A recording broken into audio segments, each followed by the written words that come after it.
I just want first sectional cutoff. That what if the comfort area question itself is difficult? Also, I was not seeing any progress. One particular strategy started working for me.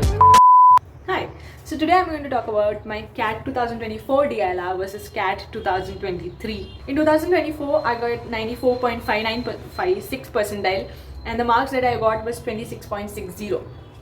And in 2023, I got 3.21 percentile. The marks were in negatives, minus 4.62. So in 2024, when I was preparing for CAT, I gave almost 40 marks and I gave almost 30 sectional tests for each sections around. So yeah, I did prepare much, and because of one section I messed up, that is VRC, and because of that my overall percentile became 90. So when I started preparing for CAT 2024, initially my marks were low. Like, of course, when you are giving your CAT mocks, your marks are gonna be low. But over the period of time, even though other sections were somehow doing slight, up and down, but DLR was not even improving, because you have to get one set correct at least to clear the sectional cutoff. At least like 4 questions you have to get correct, and also it depends year to year from the difficulty level to difficulty level that how many questions you have to get correct. Because in 2023, if you get one set correct, you will get 90 percentile, but that was not the case in 2024. The percentiles went very down as compared to the scores. So it depends year to year. So what happened was that also I took a gap year, and after 2.5 months of preparation also I was not seeing any progress in DILR section. Either sometimes I'll do one set or I'll do 0 set, either again 1 set or 0 set, and I don't want this to happen again and again. I don't know when I'm going to reach the target which I have put, because you can't just achieve 99 percentile through just 1 or 2 sections, right? You need scores in all sections, then only you can get something, and also you need sectional cutoff. So at least for that you have to get 1 set correct. So what I started is that usually I also used to watch all the YouTube videos. I used to try different strategies. Some used to work for some days. After that again my graph used to go down. But finally, after some 2.5 months or 3 months later, one particular strategy started working for me, and that was that usually what I used to do was that in DILR section, as soon as VRC is over, in DILR I used to enter with this mindset that I have to do 2 set, because you have a target score. To overall you have a target score, and you think that from this section you need this much, from this section you need this much. So from DILR my target score was to do 2 set. Here I'm not even able to solve 1 set, and 2 set is like far away. So what I started doing is that I stopped that idea, 2 sets, because what I used to do initially, I have to do 2 sets, so I have to find 2 sets first. Out of the 4 you have to select, you have to put some time for selection. I used to put 5 complete minutes in the beginning itself to select 2 sets. I put those 2 sets, then in that I take 1 set, I start doing, I don't get that, I leave aside. Almost like 25 minutes are over there itself. The remaining 15 minutes I take another set, that is also not coming. So I just keep jumping. So that's all I used to do in the entire 40 minutes, because I was not getting, I just start panicking, and in that panic I don't even do anything. So this time what I started doing was, I forgot the idea of 2 sets. I was like, I don't even want 2 sets. I just want first sectional cutoff. That's my target, because sectional cutoff is important. So I was like, I just need to do 1 set. This was my target. Okay, let the overall percentile come down, it's fine, but I just need to get something in this section, right? Otherwise my overall score itself is going down. So I was like, I just need to do 1 set. After VRC, after that onwards, whatever marks I was giving, in those marks after VRC, I start enter to DILR section with this mind that I just need to do 1 set. I spend around 2 to 3 minutes, that's it. Out of all, instead of finding 2 sets, this time I just find 1 set, 1 easy set. Out of that 4, you will for sure have 1 set which is doable. Doable as in you just have to find it in that way, because there are many sets which seem like it's doable, but when you start doing it, you get stuck. You still think that it's doable, you keep spending more time on that, so it's just a waste of time. There are many sets, of course. CAT people who are setting the paper are much more intelligent than us. They want to waste our time. They want to waste the students' entire months of preparation. So that's why just be very, very mindful. Just understand their cunning behavior, and don't just fall for the trap by just looking a question thinking that it could be easy, and you just start taking a set and you pick up and you start doing, because it's just gonna waste your time and do nothing. Pick 1 set, pick a proper set which you think for sure you get. And you know how you have to pick? You have to read each and every line of each and every set. Read it, just don't look at, because by looking at you are not going to get anything.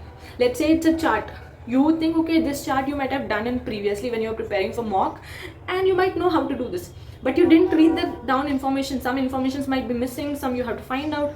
So just don't blindly look at the question and select it. Read each line, read each information. That's what I'm telling. Spend 3 to 4 minutes for reading, and that's how your VRC skills are gonna get used in DLR. And start solving. Forget that you have to do the second set. Forget, like remove that thought itself from your mind and start doing it. And think that the remaining 36 minutes that are there, that's just for this set. Do with that thought. Do with that thought, or what? You have to do with that thought only, because that's the only way where you can reduce your nervousness, panic, pressure, everything. You just spend your time, you just start doing it aram, so you just have to do, you'll finish it. Maybe you take the entire 40 minutes for that, like an entire 30 minutes for that. Initially you just do that. For some of the mocks you just start doing that. In some of the mocks you could be lucky that you just finish it before time. Maybe you just finish it in 20 minutes. Then remaining time you can use it for other set. So initially what used to happen, I used to do with this technique, and I was like, I just don't have to do 2 sets, I just have to do 1 set. Once it gets over, that's when I should start finding my second set. And usually, since I was with this mindset that I just have to do 1 set, so I used to do very calmly, and because of the calmness I used to get answer quick. You know, that's so true, that when your mind is so calm, you're gonna get the answer very, very quick. Just keep that mental stability, and you get 1 set done by around 25 minutes, or 25 minutes usually your 1 set will be done. Then you go search for a second set. And usually there is this belief that once your first set is done, the time you take for the first set will be more than your second set. Means the second set you're gonna solve much more quicker. Why? Because you already have a confidence that your 1 set is over, your 15 marks are packed with you. And also when you are reading for the first time itself for searching one particular set, that time itself you read all the other sets also, right? Now it won't take much time to understand which one was the second easy set. You pick that set now, start doing it, and you will try to do at least, like, out of the 5 questions you can do just 4 questions. That is also fine. You'll get overall like 9 questions overall for that DLR section. That itself is 27 marks. So that's a good to go. And that's how you do 2 sets in DLR. So my basic advice for you all is just don't enter to the DLR section with this mindset that you have to do 2 sets. And coming to certain areas, don't just look at the chart. If the chart is looking, very messy, don't think that it's gonna be difficult. Read the information, look at the chart. I'm again and again telling that don't just reject a question just by its look. I'm telling you again that they are intentionally making it in such a way that a student will ignore a easy question, and you'll be struggling in the other 3 questions, which could be in the moderate level or difficult level, and you might have rejected the easy question already in the first hand itself. But think, even when you're reading also, just have a blueprint at how you're gonna solve this. Reading as in just don't read and leave, don't just comprehend it and leave. Have a blueprint in your mind that how are you gonna solve this, which method are you gonna use, like what are the techniques. One more tip is that sometimes you get DI very calculation intensive questions. So in those questions, just don't skip thinking that you're gonna waste so much time because it's calculation intensive and all. But no, wait, because even though it's calculation intensive, there is a guarantee or a surety that you're gonna get the answer, because you just calculating. You have to calculate and get the answer. Even though it takes, you have to add some 10 items, then again do some average, then again multiply it with some. Even though the process is tiring, if you do it very, very carefully, like mindfully, without skipping any number or item, there's a surety that you will get the correct answer. Because there is no surety like that in logical reasoning or anything. It's all about how you think, how you perceive the question, how that particular technique strikes to your mind that time. So it depends on all those things. Because of this strategy, I could do 2 sets. And also one more tip I would like to give is that you see all the theta questions, right?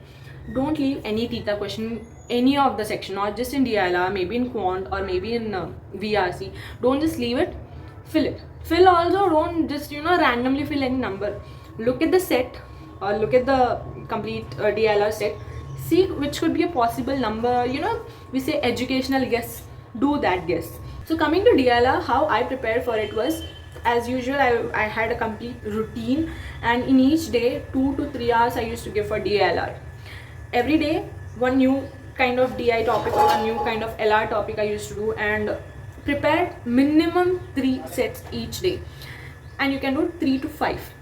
5 is maximum, I guess. You don't have to do more than 5. Even 4 is also good number. Just don't do so much because it just makes you much more tiring and you can't do any other subject later. So there are certain topics that you might learn. For example, in chart, there are different kinds of chart. In bar chart, you have a spider web chart.